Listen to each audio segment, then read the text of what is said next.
Namhlanje ke angiqale kule sikhathi lapho oqale khona umshikashika ukuthi ngixoshwe.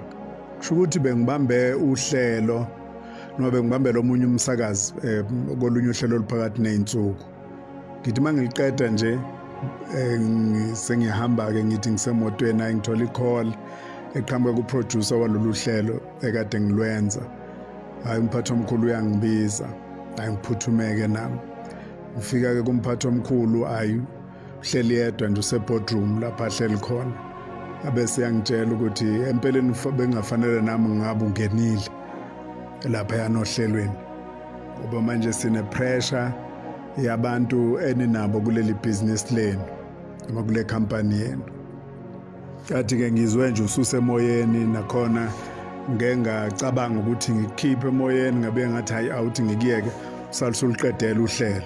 Ngoba uthe uma uqala nje emoyeni lo munye walabo abantu okuyena kosibangela ke pressure kakhulu ukuthi khishwa emoyeni nokuthi nje uxoshwe. Nele wakuzwa nje wavele amabombo wabhekisa la emsakazweni samtshela ukuthi hayi kulungile uzokhuluma nami ngabe liphela uhlelo ukhona ke la emsakazweni.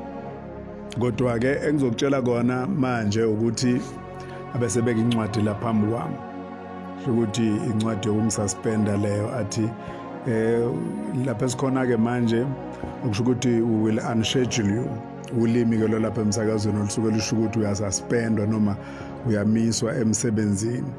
Kusho ukuthi ke ngimiswa ngenxa ye pressure ekhozwa phakathi kwabanye yilo muntu athi ukhona la emsakazweni. Ngiyisayineke leyo letter abese ngitshela kumphathi omkhulu ukuthi hayi umtshelile ukuthi uzophinda ambize futhi. Nampela ke bese yambiza amcele ukuthi akangena yangena ingene lensizwa ngiyayazi nami futhi. Bese phendukela kuye ayayitshela ukuthi hayi sengimsuspendile ke. So ngeke usamuzwe emoyeni kodwa ke bese eyicela futhi lensizwa ukuthi ayichaze ukuthi kwenzekeni.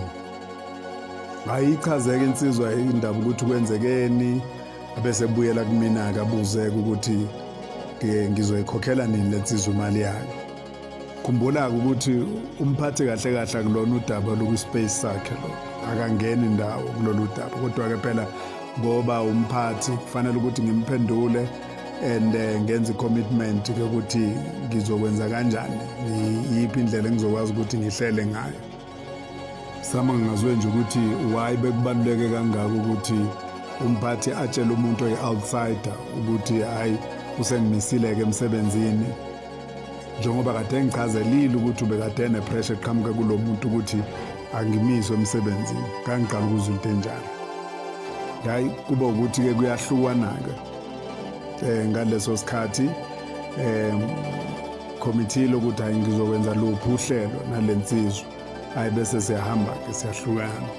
Nangilindeleke njengokujwayelekile phela ukuthi umuntu mangabe emisiwe emsebenzini uyabizwa whether ubizela ku-hearing noma kube khona okushiwoyo nje noma buya noma kuthiwakazi ochaza ukuthi kwenzekeni ayilutho. Uthe enyangeni elandelayo hayi umphathi aphinda ngifonele futhi angibize. Ngingazi-ke noma mhlawumbe ngize kwi-hearing. Mhlawumbe futhi ngingakuveza ukuthi enye into eyayingimangalisile ngimhla wayekade ngisuspenda ukuthi wayeyedwa. Akekho u-progress manager, oku-line manager phela, akukho u-HR, uye nje umphathi omkhulu yena yedwa. Well-ke sekunale nsizwa-ke sesibathathu la.